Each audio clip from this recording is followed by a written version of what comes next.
Chuck, what's it going to be like for you to go back to Colorado Springs? It'll be fun. I got a lot of friends back there and a lot of good times and good memories, and just looking forward to getting out there. So how many years total did you live in Colorado Springs? Well, including the 4 years I was a cadet, 22. Right. And so I presume your children were raised there, went to elementary and middle schools? Yeah, most part they were. We had two sons, a daughter and a son born there. Another son that when we moved to there, it was 6 months old. So Brady?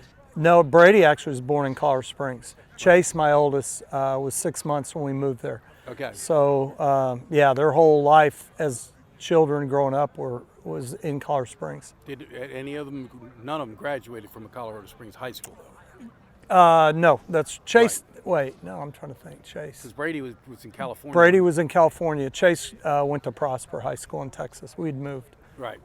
So obviously, I mean, it's going to be interesting for you. This will be the first time you've competed against Air Force since you left Air Force. Can you maybe talk about what that's going to be like? Yeah, it'll be a little strange. I've got a lot of great friends on that staff, guys I coached. Just being in that stadium will be different.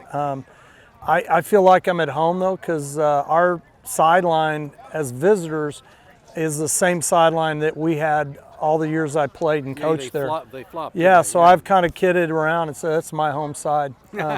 So it'll be a different situation though.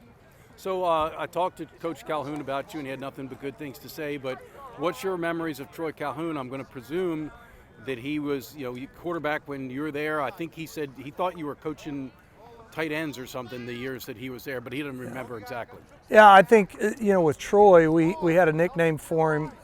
Really, it was one of those Schottenheimer because he was so smart. Really analytical guy, understood the game as a player like he was a coach, and obviously the success he's had, he's continued to do that.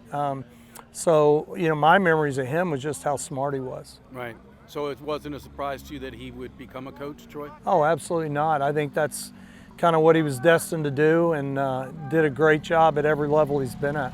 So for someone who was with Fisher when they built Air Force into the powerhouse it was, both in the Mountain West and as a service academy, is it, from an Air Force guy perspective, are you happy to see what Troy's done with the program? Because he is, he's followed that legacy pretty well that Fisher set. Oh, absolutely, until 10 months ago, and now I don't want him to win at all. We're competing, but no, it's neat that they've taken the program where it is, and happy for their success, but now that I'm here, probably not near as happy. So there's other guys on that staff you would probably have coached. Thiessen is an Air Force grad, right? Yeah, a bunch of them. Thiessen, Jake Campbell, Andre Johnson's assistant athletic director. Tim Horton's a good friend of mine who coached with me. There's a bunch of them there. And so obviously some Air Force folks would call you a traitor because, how could any guy who's an Air Force guy ever go to one of the other service academies? But do you feel, you're not here to bring intel on Air Force. I think, although to some level, yes, right? Well, I've been gone for 15 years. If I'm that smart, man, no, I've got nothing on them. And what people don't realize too, that program was built on Naval Academy graduates. Ben Martin, who is in the College Football Hall of Fame and really started the success that Air Force had there, is a Naval Academy graduate. There's a banner in Ricketts Hall because John Clune's number was retired here, and he was the longtime athletic director that got it started. Those are good points. So those men were part of the whole foundation, and I'm not saying that I'm that. I'm just here. Right. Well, and so, do you still have neighbors or people that you live nearby in your neighborhood that still live out there? Oh, absolutely. Yeah. In fact, my wife left yesterday and is with friends, and she'll be there all week. So we're really close with a lot of people there in Colorado Springs. Right. But your heart now bleeds Navy blue and gold, and what you want to see more than anything is for Navy to get a win at Falcon Stadium, right? Oh, absolutely. I'm kind of used to singing second. This is my 45th Service Academy game. In the first 44, I've sang second 34. So hopefully this will be number 35. You gotta love that.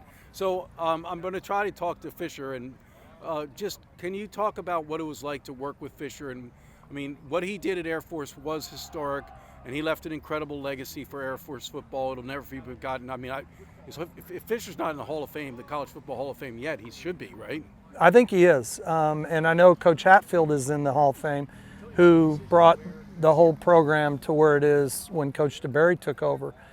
He's a phenomenal role model, a great man to work for, foundationally, and a lot of things very similar to Coach Niumatalolo. I've been very blessed to work for those two guys, and not many people can say in a long career that they've had those types of guys. Love him like a father.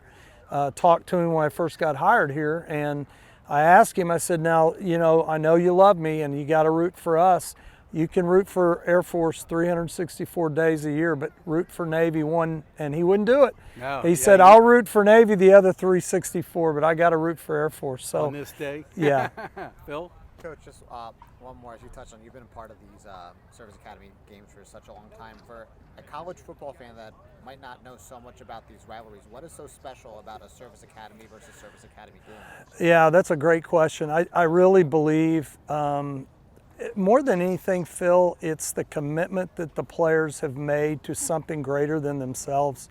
Very few programs in America can say that their kids after graduation are doing something so that we do the things that we do. And that's the thing that hits me at the core, is their service to this country and to those that live here. And there's a commitment that is way greater than just a game and going to school and those kinds of things.